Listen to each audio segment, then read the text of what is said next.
예수님께서 우리에게 오심이 던지는 큰 논제 중에 하나는 이 땅과 하늘에 관한 것인데, 이것은 예수님 그분이 어디에 속하셨는가 하는 그리스도의 정체성과 관련되기도 하고, 나아가서 우리가 그렇다면 그 중에 어디에 속했는가 하는 문제에 질문을 던지기도 합니다.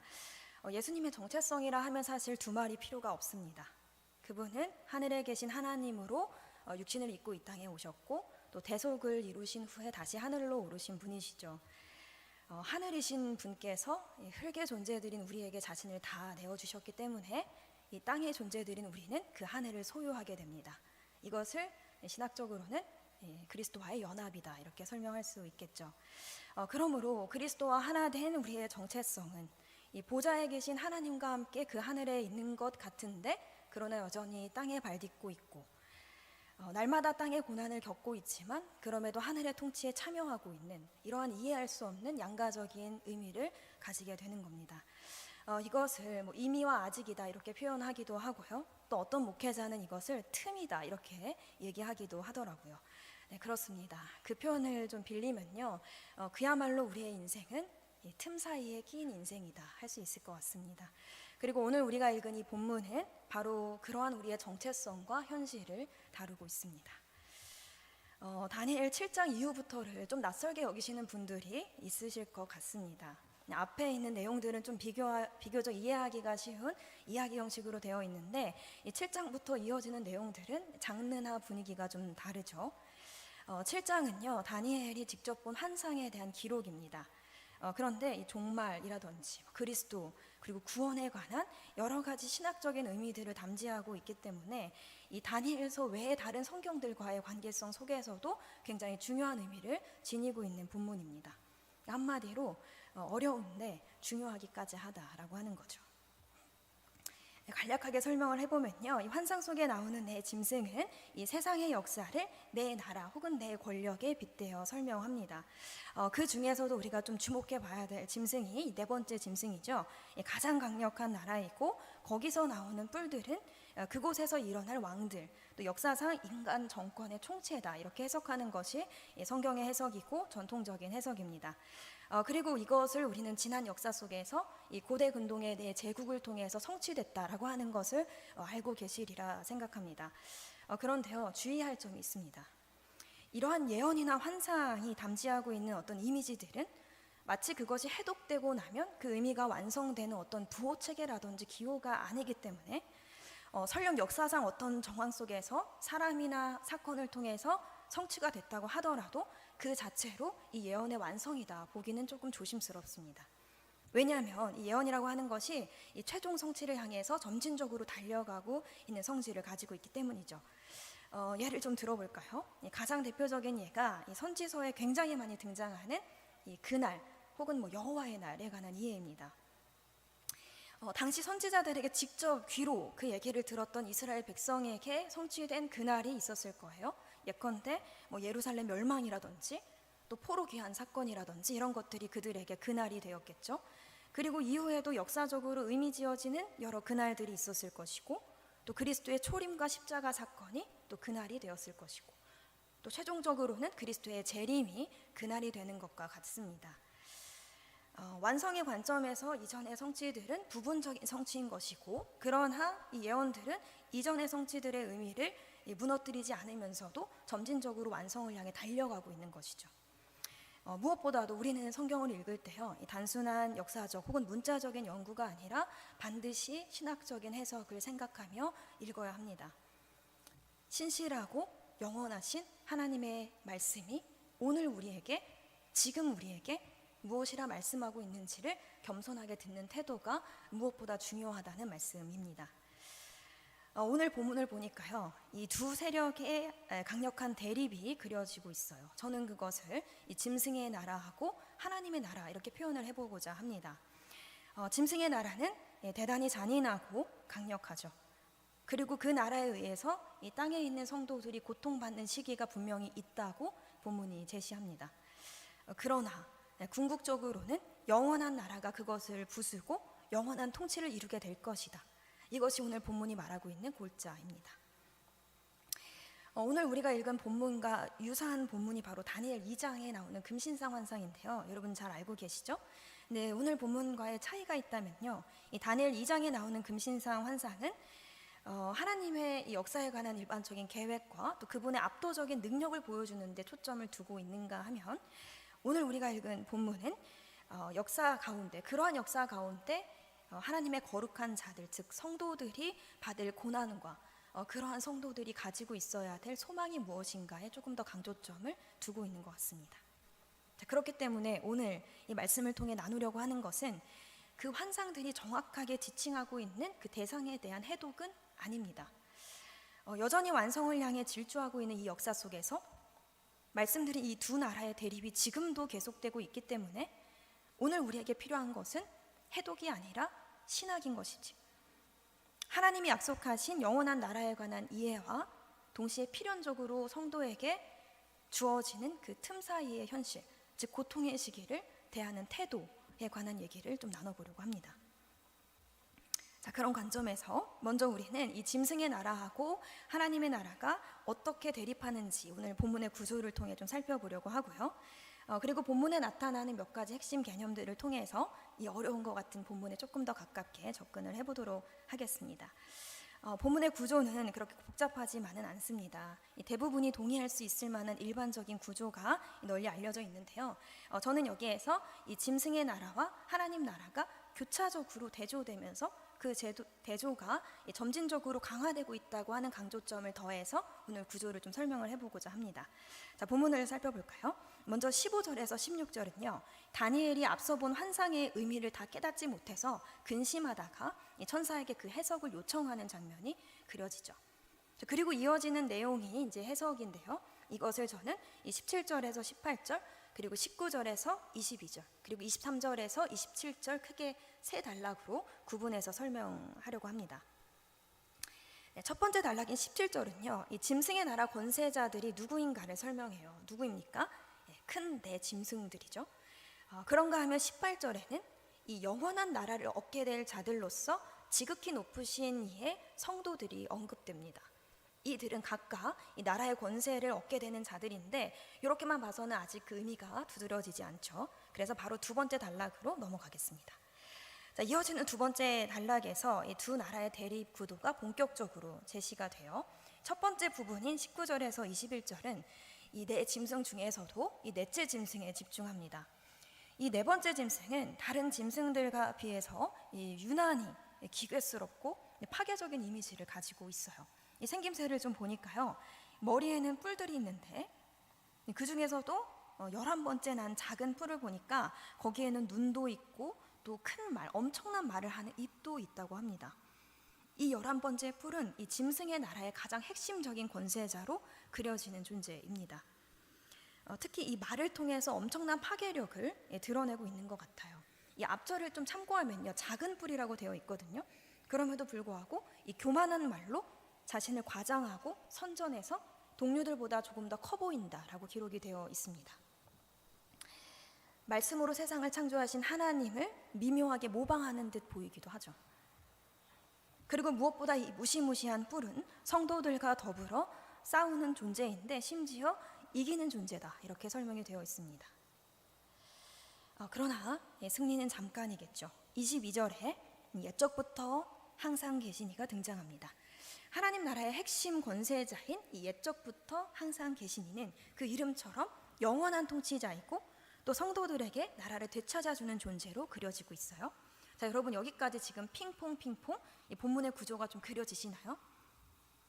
네, 마지막 세 번째 단락으로 넘어가겠습니다. 이 마지막 단락인 23절에서 27절은요, 궁극적인 주권자가 누구인가 하는 질문에 대망의 결론을 내리게 되는 거예요. 23절에서 25절은 다시 한번 짐승의 나라와 그곳의 권세자가 가진 힘이 어떠한가를 보여줍니다. 넷째 짐승은 이 천하를 삼키고 밟아 부서뜨릴 정도로 아주 강력한 존재로 드러나죠. 그리고 그 안에 나타날 권세자들인 뿔들, 그 중에서도 가장 강력한 이 11번째 뿔은 이 앞선 다른 권세자들을 복종시킬 만큼 그 안에서 최상의 능력을 지닌 존재입니다. 하나님과 그의 성도들을 대적하고 입으로는 진리를 비틀고 때와 법을 고치고자 시도합니다. 그리고 정확히 알 수 없지만 한때, 두때, 반때를 지나는 동안 성도들을 괴롭게 하고 있습니다. 자, 그러나 26절에서 27절에 등장하는 이 지극히 높으신 이의 심판, 마침내 모든 판도를 뒤집어 엎죠. 성도를 핍박하며 때와 진리를 비틀려고 했던 이 짐승의 나라 권세자들은 알고 보니까 지극히 높으신 이가 정하신 그 한정된 때에 갇힌 비운의 통치자로 전락하게 됩니다. 그들은 완전히 멸망할 것이라고 얘기하고 있죠. 자, 짐승의 나라와 하나님 나라가 이렇게 교차 반복되는 이러한 세 단계 구조 속에서 순서는 언제나 짐승의 나라가 먼저 나오고 그리고 하나님 나라에 대한 기사가 이어지죠. 자, 여기서 우리는 이 짐승의 나라를 능가하는 하나님 나라가 계속해서 대적자를 전복시키는 그 반전을 제대로 맛보게 되는 것입니다. 자, 여기까지가 구조입니다. 자, 그런데 이러한 두 나라의 갈등을 더 효과적으로 부각시키는 개념들이 본문에 좀 등장합니다. 자, 먼저 본문은 이 땅과 하늘의 개념을 반복적으로 대조시키고 있어요. 자, 본문을 다시 살펴보면요, 짐승들은 어디서 일어납니까? 땅에서 일어나고, 그 짐승의 나라가 흥할 때 나타나는 극심한 박해와 성도의 고난 역시도 이 땅에서 일어나죠. 자, 그런데 어떻습니까? 본문은 의도적으로 그러한 땅의 현실과 그리고 지극히 높으신 이가 계신 그곳의 현실을 교차하며 비춰주고 있는 것입니다. 흔들리고 불안정한 땅 너머 높은 하늘 보좌가 있는 그곳에는 결코 흔들리지 않는 영원한 왕국의 통치자가 계신다라고 하는 것을 보여주고 있는 것이죠. 이것은 땅의 성도로 하여금 지금 그들의 정체성이 어디 있는가 하는 것을 기억하게 하는 것입니다. 왜냐하면 그들은 지극히 높으신 분의 성도들이기 때문입니다. 여러분, 성도의 정체성은 하늘에 있습니다.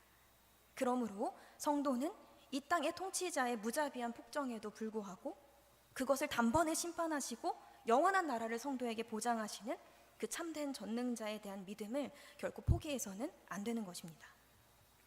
자, 그런가 하면 이 본문에 나타난 이 때의 의미를 가만히 살펴봐도 이 두 나라의 차이가 확실해집니다. 이 때라고 하는 단어는요, 기본적으로 정해진 시기라고 하는 의미를 가지고 있는데요, 구약에서는 다니엘서에 집중적으로 사용이 되고 있습니다. 흥미롭게도 이 다니엘서에 나오는 때를 두 부류로 딱 나누면요, 하나님의 때하고 그것을 비틀고자 시도하는 도전적인 때, 이렇게 대립적으로 나눠볼 수가 있습니다. 2장 9절에 마술사들이 나오죠. 그들은 거짓을 꾀하며 때가 변하기를 기다렸다라고 하고요. 그리고 오늘 우리가 본문에서 읽은 이 넷째 짐승의 11번째 풀은 그 때를 바꾸고자 시도하죠.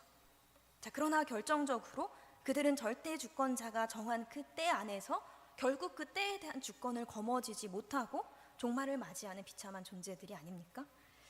그러므로 다니엘서에 나오는 이 때라고 하는 것은 짐승의 나라와 하나님 나라 권세자가 갖는 근본적인 차이가 무엇인지를 보여주는 것입니다. 하나님의 절대 주권을 강력하게 보여주는 그러한 의미를 갖는다는 거 하는 것이죠. 공교롭게도 짐승의 그 뿔이 때와 계절을 바꾸려고 시도했는데 이 다니엘 2장 21절에서 다니엘은 앞서 때와 계절을 바꾸시는 하나님을 찬양합니다. 네, 맞습니다, 여러분. 짐승의 나라 권세자는 시간을, 때를 주관할 수 없습니다. 그들은 계절의 주인이 될 수가 없습니다. 오직 하나님만이 때와 계절의 주인이시고 유일한 통치자로 찬양받기 합당한 분이신 것이죠. 자, 그런 관점에서 성도의 고난의 때를 의미하는 이 한때, 두때, 반때가 갖는 의미도 깊어집니다. 이 독특한 구절은요, 여기만 나오는 것이 아니라 다니엘 12장에도 나오고요, 그리고 신약 성경인 요한계시록 12장에도 사용이 되는 구절이에요. 뭐 해석에 대해서는 여러 입장이 있겠습니다만 중요한 것은 이 구절의 목적입니다.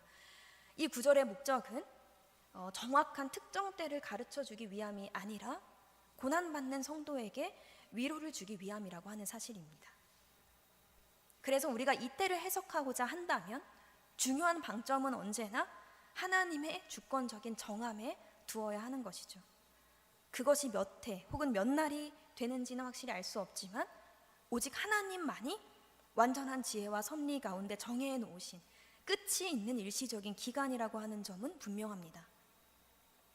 그러니 고난은 필연적인 것이나 고난의 주권이 하나님께 있다라고 하는 사실과 그 고난의 끝이 있다라고 하는 사실을 우리는 잊어서는 안 되는 것입니다.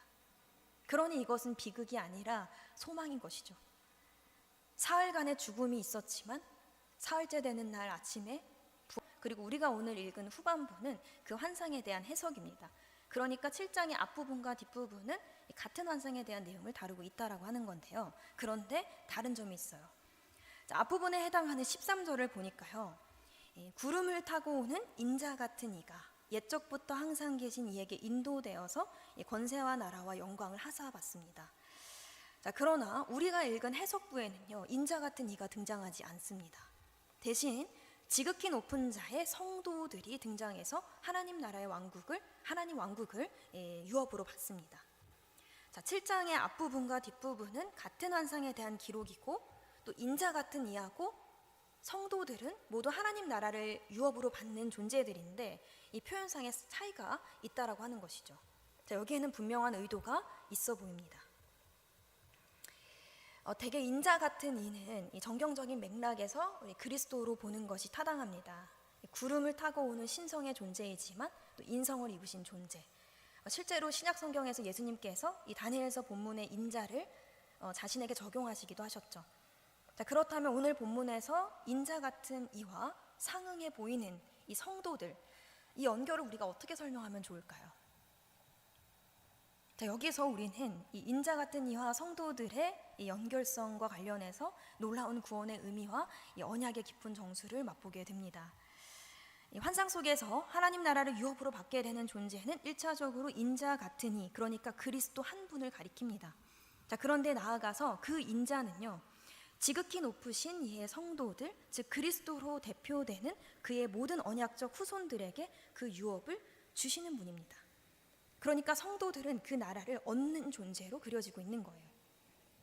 인자를 통해서 성도들이 하나님의 나라를 위업으로 받게 되는 것입니다.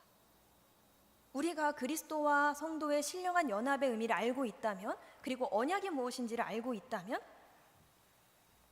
오늘 이 본문에는 그리스도 안에서 그리스도와 연합한 성도들에게 그리스도가 유업으로 받는 권세와 나라와 영광이 모두 성도에게 주어진다라고 하는 놀라운 구원의 의미가 있다라고 하는 사실을 보게 되는 것이죠. 이 두 대상을 문자적으로 연결할 수는 없습니다만 언약 안에서 반드시 연결되는 것입니다. 거룩한 성도들은 자신의 힘으로는 그 나라를 이룰 수 없지만 인자에게서 그 하나님 나라를 얻게 되는 것입니다. 이것이 벅차오르는 위로인 것이죠. 자, 어떻게 이러한 연결이 가능하냐고요? 이러한 적용이 성경에 또 하나 등장합니다. 창세기 3장 15절은 구속사의 시작점이라 볼 수 있는 원복음으로 알려진 은혜 언약이죠. 이런 구절이 나옵니다. 여자의 후손은 내 머리를 상하게 할 것이요 너는 그의 발꿈치를 상하게 할 것이다. 여자의 후손과 이 뱀의 후손의 전투에서 궁극적으로 여자의 후손이 승리할 것이라는 것에 대한 약속이죠. 자, 그런데 잘 알고 계신 것처럼 여기서의 여자의 후손이 누구인가요? 그리스도이시죠. 자, 여기서의 여자의 후손은 그리스도를 가리킵니다. 자, 그런데 그리스도만을 가리킬까요? 자, 이것을 로마서 16장 20절에서 바울은 이렇게 발전시켰습니다. 자, 우리 이 말씀은 함께 읽어봤으면 좋겠습니다. 함께 읽어볼게요. 시작. 평강의 하나님께서 속히 사탄을 너희 발 아래에서 상하게 하시리라. 아멘. 바울은 창세기에서 여자의 후손으로 표현된 언약적 머리 그리스도를 그와 연합한 교회로 확장함으로써 지금 너희라는 복수형으로 바꿔 표현하고 있는 것입니다. 여자의 후손은 분명히 그리스도를 가리키지만 그리스도가 마침내 새 언약을 성취하셨을 때 그에 속하는 모든 믿음의 택자들이 그리스도 안에서 여자의 후손들로 인정되는 것입니다. 그러니 지금 뱀의 머리를 상하게 해서 최종 승리를 거머쥐는 여자의 후손은 그리스도이자 성도들이라고 하는 것이죠. 이러한 원리로 다니엘 7장에서의 인자 같은 이와 지극히 높으신 이의 성도들의 상호 연결도 가능하다라고 하는 것입니다. 자, 그리고 중요한 것은 이것은 성도의 고난의 근거가 어디에 있는지를 우리에게 분명하게 보여주는 것이죠. 그리스도와의 연합입니다. 분투하는 성도의 정체성은 처음부터 끝까지 그리스도 안에서만 특징 지어집니다. 언약 안에 있는 자들이기에 그리스도와 연합한 자들이기에 그와 함께 고난이 있는 것입니다. 그런데 이것이 전부가 아니라 그리스도와 연합한 자들이기에 그의 영광과 나라와 권세가 우리에게 있는 것입니다. 그가 상속받은 모든 것이 실제적으로 우리의 것이 된다라고 하는 의미죠. 그리고 이 말은 지금 우리가 그리스도 안에서 고난의 때를 지나듯이 우리가 누릴 영광도 미래의 어느 한 지점에 도달해야만 누릴 수 있는 묘연한 것이 아니라고 하는 것입니다. 부활하신 영광의 그리스도가 이미 통치를 시작하신 것처럼 그와 하나인 우리는 지금 이 순간에도 보좌에 계신 주님 안에서 그분과 함께 하늘의 영광스러운 통치에 참여하고 있다라고 하는 것입니다. 그러므로 그리스도 안에서 성도의 삶은 분투하는 통치자의 삶이라고 하는 것이죠. 다니엘 시대의 신실한 백성들은 만국의 현실과 이 포로 생활에 참담한 가운데서 하나님의 약속을 가까스로 겨우겨우 붙잡고 있었을 겁니다. 그들에게 이러한 메시지는 다시 옛 언약을 기억하게 했을 것이고 하나님의 언약 백성이라고 하는 자기 정체성을 다시 확고하게 붙드는 힘이 되었을 겁니다. 하나님의 절대 주권과 언약적 성실성에 근거해서 지금 당면한 여러 문제들을 인내했을 것이고 때때로 감당할 수 없을 만큼의 극심한 고통이 있다고 할지라도 반드시 있을 그 신원의 때, 구원의 때를 소망할 수 있었을 겁니다. 그리고 오늘 우리에게도 이 말씀은 영원한 말씀으로 주어집니다. 본문에 나오는 성도들은 이 시대에 고난받는 교회이자 영광스러운 하나님 나라를 상속받은 우리들이기 때문입니다. 그러므로 교회는 시간의 때의 주권자 대신 하나님을 확신하며 고통의 때를 지나지만 완성을 향해 즐거이 나아가는 존재들이고 마침내 하늘과 땅을 통일하실 그 때를 이미 맛보며 우리가 서 있는 이 땅이 바로 하늘임을 증명하는 자들이라고 하는 것입니다. 말씀을 맺겠습니다. 성도가 마주한 이 틈 사이에 낀 인생이 갖는 의미와 현실이 우리를 종종 무겁게 만들기도 합니다. 이 이미와 아직의 때는 그야말로 고통의 깊은 우물에서 찬란한 영광을 길러내는 삶인 것 같습니다. 우리가 앞서 찬양한 곡의 한 구절인데요. 주는 저산 밑에 백합 빛나는 새벽별, 이 곡 있잖아요. 우리말로는 저산 밑에 백합이라고 번역이 되었습니다만 사실 정확히는 협곡의 백합, 협곡에 핀 백합, 이 구절이 이 꽃의 이름이에요. 아가서 2장 1절에도 나오죠. 그리고 우리에게 잘 알려진 이름으로는 이 백합과에 속하는 은방울꽃입니다. 깊은 산속 나무가 우거진 그늘진 협곡 사이에 자라는 야생화입니다. 그럼에도 불구하고 이 소박하고 고개 숙인 들꽃은 그 향이 정말 그윽해서 값비싼 향료를 만드는 데 사용이 된다고 해요. 우리 주님을 닮았다 하는 이 겸손과 순결의 꽃 백합이 협착한 계곡 그 틈 사이에서도 깊은 향을 바라며 피어나는 모습은 여전히 틈 사이에 있는 우리에게도 깊은 위로가 됩니다. 그러고 보면 이 틈바구니 생애를 가장 먼저 시작하신 분은 시간을 뚫고 이 땅에 오셔서 그 몸을 찢어 하늘 문을 열어주신 우리 구주 예수님이시겠죠. 주님은 그 틈에 서서 하늘 아버지 앞에서는 언제나 겸손하셨고 그리고 볕 하나 들지 않은 이 생애 동안에도 치열하게 순종함으로 그 향기를 진정한 하나님의 형상을 우리에게 흔적으로 남겨주셨습니다. 사랑하는 성도 여러분, 틈 사이에서 눈을 높이 들어 보좌에 계신 주님을 보시기를 축복합니다. 그리고 말씀 앞에 순종하는 치열한 이 땅의 삶을 통해서 그 나라 통치를 맛보시기를 축복합니다. 그것이 비록 이 땅에 발딛고 땅의 고난을 겪어내는 중이라도 이미 주님과 함께 그 하늘에서 통치하며 영원을 누리는 이 성도의 삶인 것입니다. 그 주님을 소유했기에 비록 연약하고 넘어지지만 하늘이자 땅인 이 삶이 벅차도록 영광스러운 것이죠. 틈 사이에 핀 백합 같은 성도님 여러분, 은방울꽃 같은 성도님 여러분, 예수님 같은 성도님 여러분, 우리의 모든 생애 동안 우리 주님과 함께 하늘이요 땅인 이곳에서 그 향을 바라시는 모두가 되시기를 주님의 이름으로 축복합니다. 아멘. 자, 우리 주어진 말씀 생각하시며 함께 찬양하심으로 우리의 마음을 주님께 올려드리겠습니다. 찬송가 491장 함께 찬양하시겠습니다.